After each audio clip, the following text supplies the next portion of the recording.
Buenos días, estamos en el programa Cambio en el Debate.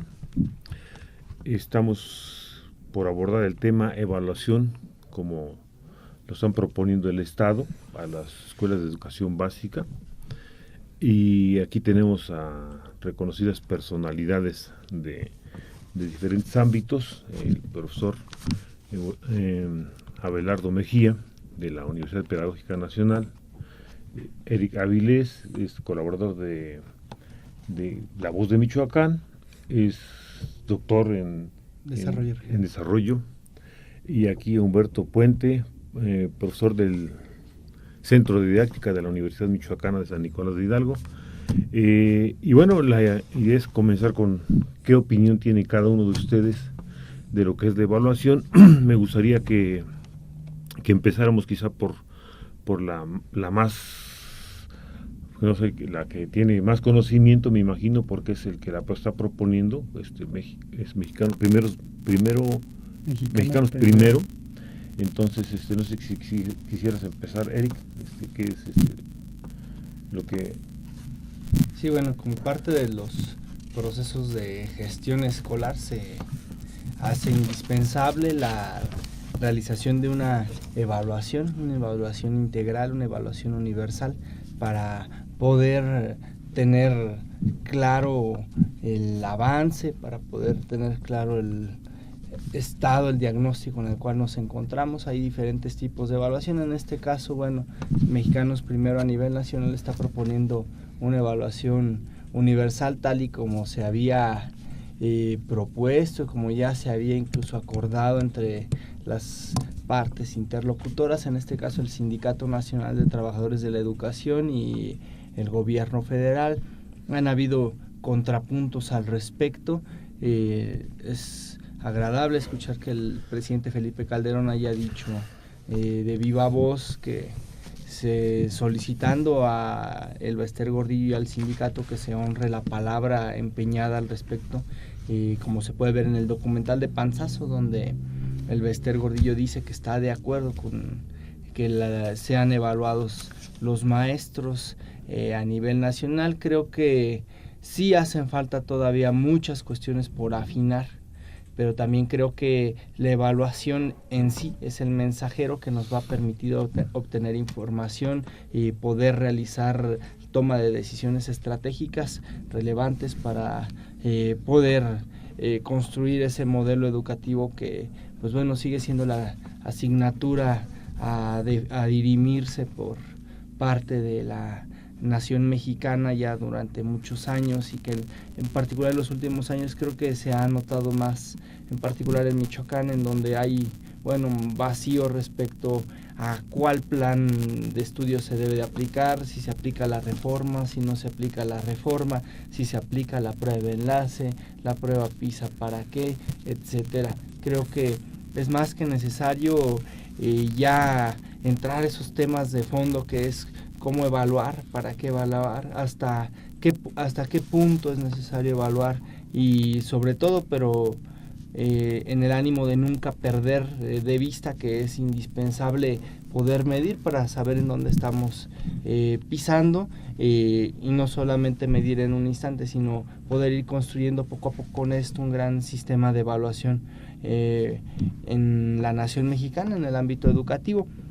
Por ejemplo, el Instituto Nacional de Evaluación Educativa, creo que si tuviera todas las atribuciones y facultades que debería de tener desde una óptica de un instituto ciudadanizado, independiente, totalmente autónomo, que pudiera estar apoyando en este tipo de labores, y por supuesto pudiera tener un peso importante en la toma de decisiones al respecto, si no es que más bien llevar incluso la voz cantante al respecto, pues sería extraordinario. De lo contrario, pues los temas clásicos, las críticas clásicas de la subjetividad en la evaluación, evaluar a conveniencia de quién, cuáles son los ganadores y perdedores, se van a seguir replicando. Yo hasta ahí le dejaría para empezar, Leopoldo. Muy bien, Eric, muy amable. Abelardo. Bueno, yo quisiera comenzar señalando que el asunto de la evaluación es algo que viene ya en la cultura del sistema educativo y particularmente de los maestros cuando se trata de la evaluación del aprendizaje. En las escuelas normales a nosotros nos enseñan que hay 3 momentos básicos: el momento de la planeación, el del desarrollo y el de la evaluación. Obviamente así se oyen como que van en secuencia: primero planeamos, luego hacemos las cosas y al final evaluamos, pero en realidad son 3 momentos simultáneos. O sea, permanentemente el maestro está planeando porque la realidad es cambiante, está modificando las acciones que desarrolla ordinariamente en las escuelas y obviamente pues se hace una evaluación sobre esa base. Esa es la evaluación que ha tenido muchísimo impacto en la formación de los niños y los jóvenes y por supuesto que los maestros. La evaluación que hacen ordinariamente los maestros acerca de cuál va siendo el desarrollo, el desempeño de los niños. ¿Con qué parámetros? Bueno, pues están los parámetros de los currículos, está la propia formación de los maestros, están las demandas sociales. Ustedes han de saber que, por ejemplo, los programas educativos en primaria pues vienen con muchas asignaturas. Luego los maestros solamente se dedican a 2, básicamente: a enseñar a leer y escribir y a hacer cuentas. Lo demás dicen, pues a lo mejor eso ya, si el niño sabe leer y escribir, ya aprenderá por su propia cuenta, y a eso se destinan muchas horas en las escuelas. Bueno, ese es un contexto así como que ordinario dentro de las escuelas, y la evaluación hasta hace algunos años había quedado reducida, digamos, a lo que el maestro pues, tenía bien ponerle a los alumnos e informarle a los padres de familia para tener la colaboración de ellos. Posteriormente se trabajó la posibilidad de que los criterios de evaluación fueran trabajados en colectivo, que las escuelas pudieran definir también algunos parámetros para pues pasar sobre todo a los niños de un grado a otro. Paulatinamente se ha ido incorporando también la necesidad de tener a la evaluación como un referente que permita formar a los maestros para darles mejores conocimientos, mejores habilidades. Actualmente se dice que mejores competencias, para que puedan ayudar a los niños a formarse, y otros elementos más que tiene el asunto de la evaluación. Más recientemente se ha dicho que eso que estaban haciendo los maestros tenía un gran sesgo, como decía Eric, subjetivo, porque cómo es posible que a los niños que de una escuela, cuando ingresan, por ejemplo, la primaria o la secundaria, dicen, oye, pues esta escuela, el niño viene con 10, y resulta que el niño se desempeña peor que un niño que viene con 6. Dijeron, bueno, necesitamos nosotros parámetros generales. Y entonces estaba planteando el asunto de hacer una evaluación estandarizada. El problema de la evaluación estandarizada es que choca con un principio que tiene, sobre todo la educación pública básica, que es en el sentido de contextualizar los currículos y contextualizar los procesos de enseñanza-aprendizaje. Dice, bueno, pues es que los niños no pueden aprender lo que le marca un programa y los maestros tampoco. Dependiendo de las condiciones que está viviendo el niño, así mismo hay que ajustar los planes y programas. Entonces, bueno, tenemos nosotros una contradicción con las evaluaciones estandarizadas. Las estandarizadas dicen, bueno, el maestro debe enseñar lo que marca el programa, pero el maestro tiene la obligación de ajustar los contenidos de los planes y programas a las condiciones locales.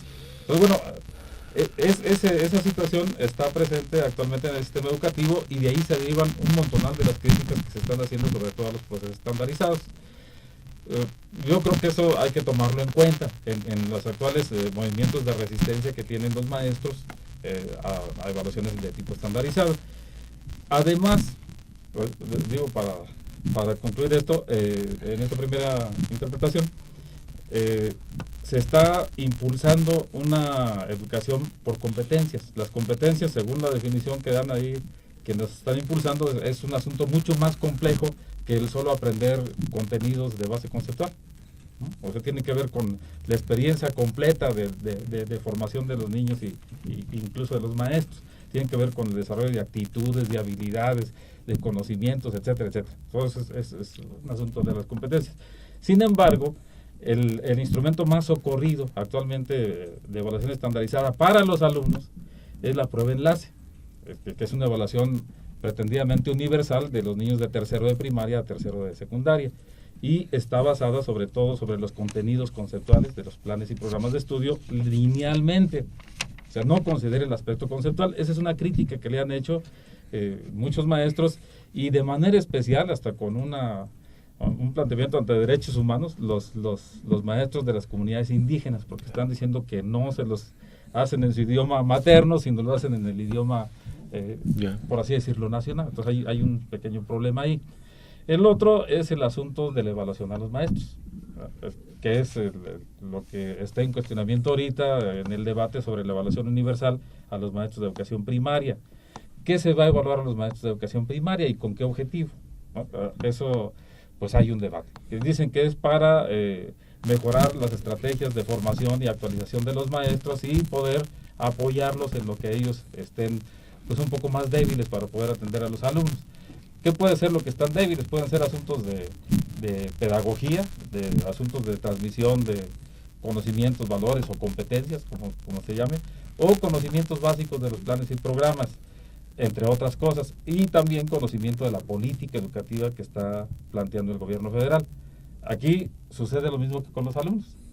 También los estados en el marco del federalismo tienen la posibilidad de diseñar sus propias políticas educativas.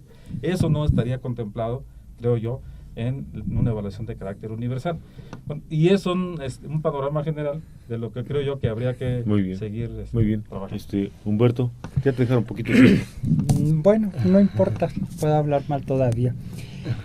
Yo parto de una anécdota. En el colegio de San Nicolás hay una maestra, no voy a decir su nombre aunque no lee ni oye cambio, que cuando yo asistí con ella algunas veces a ayudarle a sus exámenes, llegaba, ponía filas, 2 exámenes diferentes, etcétera, pero de pronto empezaba a pasar y ya, mira, Leopoldo, ¿a poco crees que así vas a ser buen ingeniero eléctrico? Tienes que estudiar. Ay, mira, Godínez, ¿a poco poniendo un periódico la vas a hacer? No, tienen que estudiar. ¿A qué quiero llegar? A que, por ejemplo, la burguesía mexicana, el caso de Claudio X González, en particular de Mexicanos Primero junto con Televisa, quieren aplicar una prueba de evaluación a los profesores sin haber estudiado. Nos están haciendo, nos quieren imponer una prueba desde antes de generar condiciones. Es lo que hacen los sistemas penales en el mundo. Atacan el efecto. Tú eres un criminal, te robaste un pan, vas a prisión y Jean Valjean se la pasa quién sabe cuántos años en prisión. ¿Por qué? Porque es un criminal. Pero no quieren afectar los orígenes, no quieren ver las causas de aquello. Yo estaría de acuerdo en que sí se hiciera una evaluación, pero primero que se hiciera una evaluación de cómo están las condiciones del sistema educativo en México. ¿Por qué? Porque en México desde Lázaro Cárdenas, insisto, el otro día lo decíamos con el maestro Ariosto, desde Lázaro Cárdenas, cada 6 años, porque él empezó con 6 años, se inventan los sistemas educativos mexicanos. Fox impuso uno, nos impuso en la Universidad Michoacana, por ejemplo, el caso de las tutorías, porque era la moda. Y entonces se están imponiendo cada 6 años. ¿Por qué no hacer una evaluación primero del sistema educativo, darles verdaderos buenos salarios? Que si alguien dice que el magisterio a nivel primario, a nivel secundario, tiene muy buenos salarios, que me lo demuestre. Yo sé que no los tienen. Gentes que tienen 2 o 3 plazas. ¿Por qué? Porque no les alcanza. Los ministros de la Suprema Corte de Justicia de la Nación se pueden jubilar con quién sabe cuántos miles de dineros, y los profesores se jubilan con la mitad del salario que perciben. Entonces, muy bien, hagamos una evaluación, pero vamos a hacer primero una evaluación del sistema educativo mexicano, vamos a capacitar maestros, vamos a darles a los profesores todas esas cosas que requieren para desarrollar bien su trabajo, y una vez realizado esto, aplicamos esas evaluaciones, como se quiera, como se pueda, pero a partir de generar estas condiciones. Se ve que ellos no leyeron quién se ha llevado mi quesito en términos de si yo profesor estoy bien, mis estudiantes van a estar bien. Si el profesor está mal, por supuesto que sus estudiantes van a estar mal. Y esa es la parte que no se quiere ver y que es donde se debería incidir en particular. Muy bien. Bueno, creo que con esto ya más o menos una opinión así muy generalizada de lo que sería la evaluación para cada uno de los sectores. Sin embargo, yo consideraría que una evaluación tendría que, por supuesto, incluir a todos los sectores, ¿no? No que venga de una parte. ¿sí? Porque también a veces viene de una sola parte. La posición, por ejemplo, en este caso, aquí en Michoacán, del sindicato, así, bueno, esto va a ser, nosotros queremos hacer este libro de texto. Por eso el sindicato a veces no se socializa mucho quizá con los trabajadores, con los empleados, con los padres, con etcétera, etcétera. Yo creo que lo que hace falta es más una integración de todos los elementos que confluyen en la educación: padres, maestros, asociaciones gremiales y por supuesto también el Estado, ¿no? Que al final de cuentas es el que administra o nos maladministra nuestros bienes. Bueno, la otra pregunta sería, ya se adelantó un poco Humberto, quiénes la promueven, ¿no? Ya entonces por un lado ya se vio quiénes la promueven. Por un lado el Estado, la maestra del Bester estuvo ayer o antier con el Día del Maestro, ¿verdad? El Día del Maestro estuvo con el presidente y acordaron de que esto iba. No dijeron exactamente cuándo, pero dijeron que seguramente estaría por entrar esto. A mí me gustaría quizá recalcar a lo mejor para conjuntar un poquito esas tres cosas. Yo creo que dice, aquí un señor que se dedica a esto de la educación, se llama Hugo Aboites, dice, del fracaso de la educación, o sea, estamos claros todos que la educación en México anda mal, ¿sí? O sea, no hay un rumbo adecuado, como dice, los planes son sexenales desde Lázaro Cárdenas, ¿no? Plan sexenal y plan sexenal y plan sexenal. Y entonces él dice, sería como hacer responsables de la acentuada mortalidad infantil a los médicos que trabajan en una zona marginal. O sea, efectivamente no podíamos manejar una cosa estandarizada, yo creo, por las condiciones también que maneja Abelardo. Tendría que ponderarse, por supuesto. Pero pues no sé si quisieran darle otra repasadita a esto de la evaluación, pero yo creo que sí, bajo qué esquema, qué es lo que buscamos exactamente, ¿no? Porque a veces la educación pues siempre margina a muchos y a otros les da la posibilidad lo vemos pues simplemente el problema que pasa hoy en la Universidad Michoacana es el hecho de que pues muchos estudiantes están queriendo tener acceso a la educación superior, pero no pueden, entonces pues no quieren el Ceneval. Me han platicado que es una de las causas de la agenda de Exacto. Las casas de estudiantes, sí. Que otra vez el tema de la evaluación diagnóstica. Eso del Ceneval nos daría para mucho rato, ¿no? O sea, creo que el Ceneval viene a partir, tengo entendido, del Tratado de Libre Comercio. Después se crea el Ceneval y después a su vez se crean los del CASEI para los de ingeniería y etcétera, etcétera. Y pues ahí eso creo que lo que se busca es estandarizar los ingenieros mexicanos con los que hicimos el Tratado de Libre Comercio. Pero bueno, ese sería otro tema precisamente muy interesante. Sí. Ahí en la universidad, nosotros trabajamos con maestros que están en servicio actualmente y una de las discusiones es el asunto que tiene, lo que tiene que ver la evaluación con el empoderamiento de las personas, ¿no? Ahí hacemos una diferencia entre lo que es el poder y el control. Al poder lo vemos nosotros como una relación social, que puede ser muy productiva, o sea, el hecho de que el maestro sepa más, tenga más experiencia que el alumno, bueno, tiene una posición superordinada de poder sobre el alumno, pero la idea no es hacer permanente esa relación de superordinación del maestro o de subordinación del alumno. La idea es que en esa relación en donde alguien puede aportarle al otro para que crezca, sea productiva. El problema que tiene la evaluación es que en lugar de ser una relación social, una relación de poder, se ve como una relación de persona a cosa, ¿no? En este caso, los maestros pueden ser los sujetos y los estudiantes los objetos. Entonces no se trata de establecer una relación productiva que ayude a crecer a ambos, sino se trata de tener un control sobre un objeto que está en la escuela al cuidado de los maestros. Esa situación ha sido muy discutida por los maestros y entienden ese tipo de cosas. Ahora, el asunto está en que esa misma relación pudiera estar sucediendo con políticas internacionales que trabaja la OCDE y algunos otros. A lo mejor, digo, uno no puede pensar mal, a lo mejor tienen buenas intenciones, pero en la práctica esto se transforma en como si en este caso los maestros se convirtieran en cosas, ¿verdad? Y los organismos evaluadores, pues ellos sí son las personas. Entonces, ¿a quién le gusta ser considerado cosa? A nadie, ¿no? A nadie le gusta, y entonces pues hay resistencia y hay una contrapropuesta. Entonces, bueno, la idea es cómo, efectivamente, con una amplia discusión entre los que son evaluados, los alumnos están complicados, los niños de preescolar, ¿no? Además, ahí tiene una complicación muy fuerte los maestros.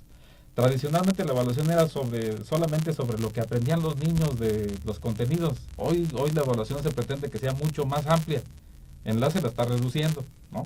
Que evalúe el desarrollo tanto cognitivo de los niños, la afectividad, o sea, todos los aspectos del desarrollo integral se le pide que le haga al maestro. Y si se le pide que la evaluación es algo muy importante, pues se le complica muchísimo el trabajo a los profesores. Se les facilita cuando hacen un solo examen, ¿no? Y por eso a los organismos evaluadores externos, pues lo más fácil que hacen son exámenes muy lineales y muy fáciles que permiten controlar, ¿no? En las últimas experiencias de aplicación de enlace en el Estado, yo todavía estoy preocupado porque los resultados los conozcan los maestros. Los maestros dicen, no tiene sentido que conozcamos esos resultados, no nos interesan a nosotros. Entonces no puede proveer de información para mejorar la práctica de los maestros, y tampoco da elementos para mejorar los currícula, ¿no? Porque, se supone que si los alumnos no aprenden algo, o si una gran cantidad de alumnos no aprende algunos ítems o algunos reactivos que vienen en las pruebas, pues ese tipo de contenidos hay que trabajarlos bastante bien con los maestros para que los enseñen bien, o si de plano los niños no los pueden aprender a pesar de que los maestros los enseñan bien, quiere decir que no están bien ubicados en el currículum, que hay que cambiarlos. Eso sucedió con un estudio que hicieron más bien muestral, no universal, en contenidos de civismo. Civismo aparentemente no es de mucha exigencia, pero resulta que los niños de tercer año no podían comprender algunas cosas de la Constitución, y eso dijeron, no lo pueden aprender. Tienen limitaciones para hacerlo. Todos sugirieron que se cambiara a grados superiores, contenidos de civismo. Bueno, algo puede ser con matemáticas y español, aunque esos son los contenidos que más se han trabajado a lo largo de la historia. Bueno, esos son elementos que están ahí presentes. Yo creo que también que la evaluación tiene un importante componente político, en donde quien tiene el control de las evaluaciones tiene el control de sujetos y de procesos. Entonces, la idea es cómo hacer que todos, alumnos, maestros, la sociedad tenga también algún cierto tipo de control sobre los procesos de evaluación, y que tengamos como referencia el desarrollo de las personas, ¿no? Porque si lo queremos nada más es como estratificar, como excluir, como seleccionar, eso no les gusta. En el caso de la evaluación universal, esa es una de las críticas que le están haciendo los maestros. Dicen, es que si me van a aplicar un examen, no falta mucho para que me digan, tú no pasaste, te vamos a correr del empleo, ¿no? Esa es una de lo que yo he escuchado que es la reacción a las pruebas. Si se le quita ese componente que le llaman de alto impacto, o sea, que premie o que castigue, pueden ser, con todas las limitaciones que tienen los instrumentos de evaluación, importantes elementos de información. Eso todo el mundo lo sabemos, que para eso sirve la evaluación, ¿verdad? Para proveernos información que nos permita mejorar procesos, mejorarnos a nosotros mismos, y estimular la participación de todos para poder hacer mejor las cosas en educación. Creo que eso todo el mundo lo tenemos claro, por eso los maestros dicen, no nos negamos a que se evalúe en el sistema educativo esto, y también no nos negamos a que se evalúe no solamente los alumnos, que son la parte más débil en cuanto a personas, ni los maestros, que también en algún sentido están debilitados, ¿no? Pero también queremos que se evalúe la política educativa, que se evalúen las condiciones en las que se están desarrollando las actividades en las escuelas, y que se evalúen los organismos internacionales. No va a ser que algo traigan entre manos. Eric, a mí me interesaría mucho que comentaras quizá algo que a mí me llamó la atención que dijo Abelardo, que los maestros no quieren conocer el resultado de la prueba que se aplicó, ¿no? Yo creo que a veces eso nos podría dar yo pienso que nos podría dar un parámetro, el que sea, si simplemente la prueba la podemos desechar por estas condiciones, no simplemente es decir no y no la quiero yo conocer. cuál fue el resultado. Yo pienso que pudiera ser, si quisieras abundar un poquito en esto. Sí, de hecho ya hay muchas líneas. Bueno, primero pues hay que puntualizar que la evaluación no necesariamente se da hasta después de la evaluación, como ya señalaba, es simultánea, desde el momento del diagnóstico, sí. El momento en el que te pasas en el salón de clases, desde el momento en el que te asignan una materia y tienes que prepararla, en todo momento está presente el proceso evaluativo dentro del sistema educativo. No creo que sea necesario esperar a que las condiciones sean maravillosas para comenzar a evaluar de esta manera. Lo que sí creo, y respondiendo a lo que está sucediendo actualmente con la evaluación universal, con la prueba enlace, que hay un rechazo sistemático, creo que efectivamente, como señala el maestro Abelardo, no han sido sentados a la mesa todos los actores educativos para poder realizar la construcción consensuada de estos mecanismos. Por otra parte, bueno, al momento en el que estén sentados en la mesa, que estén colaborando, que estén teniendo una posibilidad de interlocución y existe una contrapropuesta, creo que en ese momento se puede definir mejor cuál deberá de ser el ideal evaluativo en México, y más aún el modelo educativo en sí, que creo sigue siendo todavía algo que no se ha logrado consolidar. Se está realizando este tipo de esfuerzos y pues bueno, malamente o por momentos bienaventuradamente se han ido logrando avances, pero todavía falta mucho para llegar a esto. ¿Qué nos faltaría? Primero, lograr conseguir los consensos, generar las mesas adecuadas de interlocución para que se pueda construir colectivamente esto, y sobre todo que se incluyan los casos particulares. Una evaluación efectivamente no puede estar cargada al 100% hacia el tema de la recompensa o la punición. O sea, por supuesto que hay una serie de indicadores que le dan redondez, que conforman la integralidad de la misma. Podemos hablar del índice de desarrollo humano, de las condiciones que señala el maestro Humberto, de las escuelas de palitos, por ejemplo. Aquí en Michoacán andamos sobre el 10% aproximadamente, ¿no?, de las escuelas que en estas condiciones. Entonces, con este tipo de contexto, pues ahora sí se puede empezar a trabajar en la construcción de un índice, porque creo que lo más importante en un proceso de enseñanza-aprendizaje es ver el antes y el después, ¿no? Cómo recibes a los niños, y a pesar de las condiciones o aprovechando las magníficas condiciones que unos pocos maestros tienen y la gran mayoría en la adversidad, cómo logran dar el salto. En Mexicanos Primero tenemos un premio que se llama Premio ABC, y aquí en Michoacán, bueno, tienes las características muy peculiares, dado que es rarísimo que un maestro michoacano participe en el premio ABC nacional, pero hacemos un premio estatal en donde nos encontramos con que los maestros en situaciones de marginación y de pobreza en comunidades como Susupuato, por ejemplo, logran resultados en la prueba de enlace superiores al promedio estatal y nacional. Esto ahí, en lugar de ser punitivo, creo que es para demostrar que hay maestros que sí marcan la diferencia, y que creo que son la mayoría, que lamentablemente ahora aquí actuando como un contramecanismo de poder y de control, pues están bloqueando las pruebas. Es decir, al momento en el que no tenemos la capacidad de tener esa mínima información, o no tenemos tampoco una contrapropuesta, o por el bloqueo sistemático, porque todo lo que proviene del BESTER o del gobierno federal es totalmente pernicioso y tiene detrás truco, entonces pues no tenemos el acceso a una contrapropuesta siquiera, ya no hablemos de la aplicación de la misma prueba. Entonces, con esto creo que el tema es de consenso. Yo creo que es por donde deberíamos de empezar, de no necesariamente centrarnos en el debate de si se aplica o no se aplica la prueba enlace, sino qué ponderación le damos y qué otros factores me vas a incluir. Hay muchísimos, están los índices de pobreza de Coneval, por ejemplo, porcentaje de personas, de alumnos que están en el programa Oportunidades. Hay muchas maneras. 54% de Michoacán hoy salen cambio de Michoacán, tiene pobreza, ¿no? Eso es terrible, o sea, no podríamos Yo hice una corrida con los datos de Coneval. 94 de cada 100 michoacanos están o en pobreza, algún tipo de pobreza, o en vulnerabilidad. Terrible. Sí, o sea, en un descuido. Pues. Aquí estamos también varios. Humberto, me gustaría que terminaras prontito. Y eso se lleva con algo más en particular. Alejandro Ramírez, de Mexicanos Primero, explota a estudiantes que no pudieron seguir adelante en sus cines. En eso que llaman ustedes documental, porque es el primer copy-paste de la historia que yo conozco, los documentales no se hacen así, me disculpará Carlos Loret, que no dirigió nada, y Juan Carlos Rulfo. Hay una parte que se les fue. Le preguntan a una estudiante de secundaria, una pregunta idiota, le dicen, ¿qué vas a hacer cuando seas grande? Adulto. Y se siguió ella.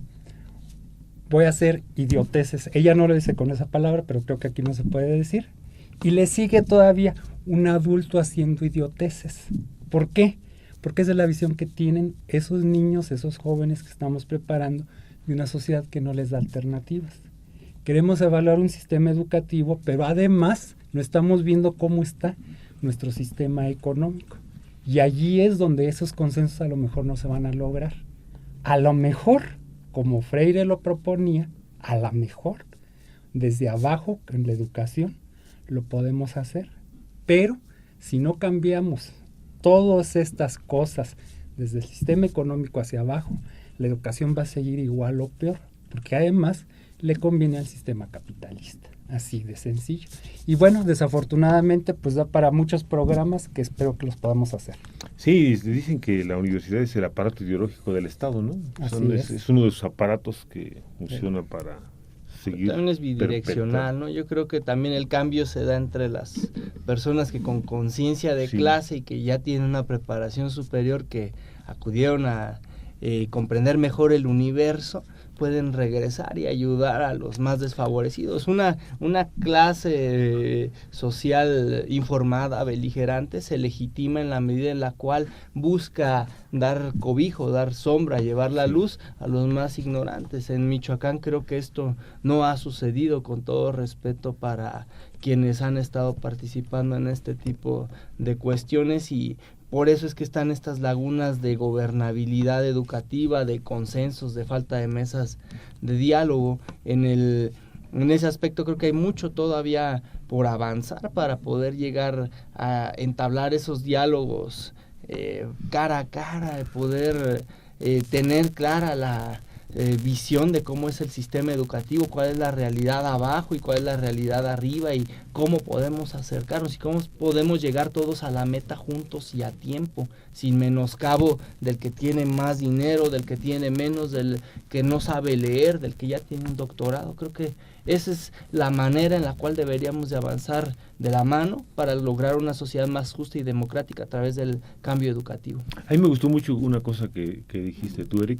Se requiere consensuar esto, ¿no? Yo creo que eso es fundamental. Si no consensuamos, eso va a ser una pelea entre unos radicales y unos conservadores, o entre unos progresistas y unos retrógradas, etcétera. Entonces yo creo que de lo que se trata es consensuar.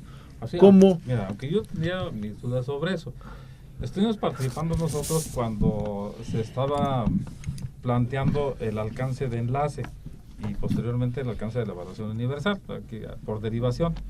Cuando se iba a aplicar enlace, se decía que efectivamente requeríamos nosotros un instrumento limitado en los objetivos. Solamente vamos a observar qué tanto los alumnos aprenden de los programas de estudio, ¿no?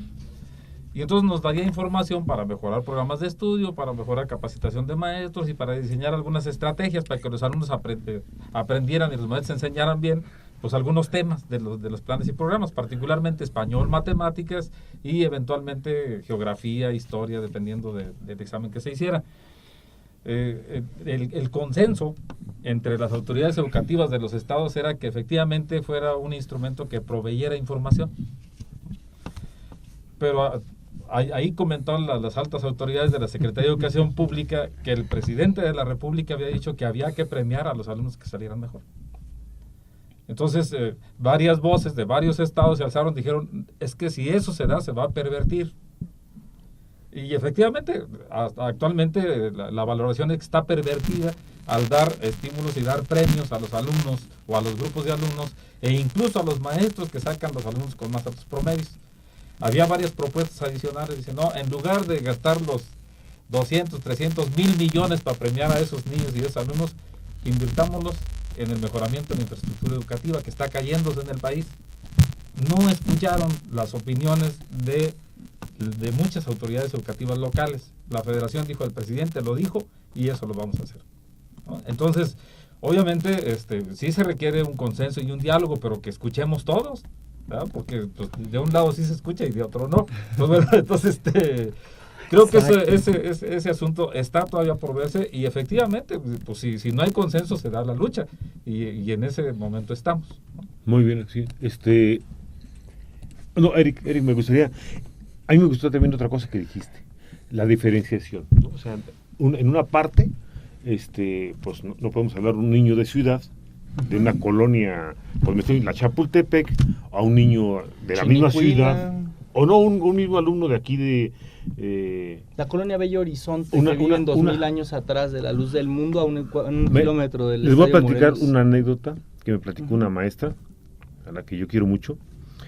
Dice que tenía un niño que no hacía tareas, no llegaba, etcétera. Me tienes que traer a tu mamá. Y decía, pues no. Entonces, si no la traes a tu papá, no te voy a dejar entrar. Entonces la señora llega un día de tantos, toda desvelada con su uniforme de vigilancia, ¿no? Y le dice, oiga señora, pues es que mire, pues su niño no trae tarea, a veces viene sin desayunar, etcétera, etcétera. Dice, mire maestra, yo trabajo 24/24, soy sola, tengo 2 niños. Dice, y cuando yo llego después de mis 24 horas, dice, lo único que alcanzo a hacer es agarrar a mis 2 criaturitas, dice que nos quedamos dormidos los 3. Entonces, realmente eso es terrible, una situación así como, dice, bueno, esta diferenciación es muy importante. Humberto, 1 minuto dijeron. 1 minuto. Nuestros sueños, los sueños de los trabajadores, de los que no somos burguesía, no caben en los sueños de la burguesía. Punto. Muy bien. Bueno, creo que a mí me gustó muchísimo esto. Yo creo que, y aquí yo saco que mientras no lleguemos a un consenso, pero un verdadero consenso entre todos los involucrados en la educación y en todo el desarrollo del país y en lo que sigue, va a estar terrible, ¿no? O sea, lo que pasó en Francia a mí se me hace espantoso, que dicen que ganó la izquierda, pues ahí ¿Cuál? el 50 y 50, bueno, digo, para empezar no hay izquierda, ¿no? Pero el 50 y el 50% es un país completamente dividido, ¿no? Entonces, así como que no hay para dónde caminar, En va a ser Grecia muy no difícil. lograron Igual. consenso. Se van de la euro. Sí, terrible. Bueno, ahí lo que haría falta en todo caso es que todos afináramos nuestra lucha, nuestras pugnas de todas partes para lograr construir esa mesa de negociación. Eso, O sea, no matar al mensajero, como decíamos con lo de la evaluación. sí, a mí me gustó, creo que con eso nos quedamos, quizá, buscar que haya consensos en lo que se requiere para el país, ¿no? Por bien de nuestro país, por el bien de todos. Y de quien haga su tarea. Y de esos niños que, insisto, a mí cada vez que los recuerdo se me arruga la garganta, ¿no? Es que dices, ¿cómo es posible que esa mujer después de 24 horas llegue y dice, pues yo no puedo hacer ni comida ni nada, ¿no?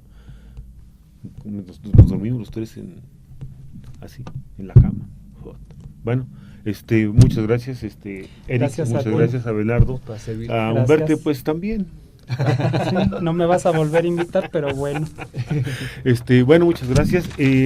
La mesa que viene, que vamos a tratar el próximo jueves, es el asunto de las casas del estudiante. Creo que eso es muy importante. Sí nos va a dar mucha claridad sobre lo que está pasando realmente, porque van a venir 2 exmoradores, uno con 5 padres de la patria, que se supone que son Toda la carrera, y otro con un premio padre de la patria, también un exmorador.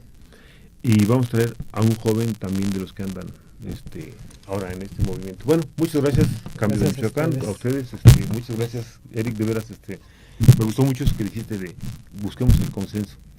Y yo creo que en eso nos quedamos todos, ¿no? No. No.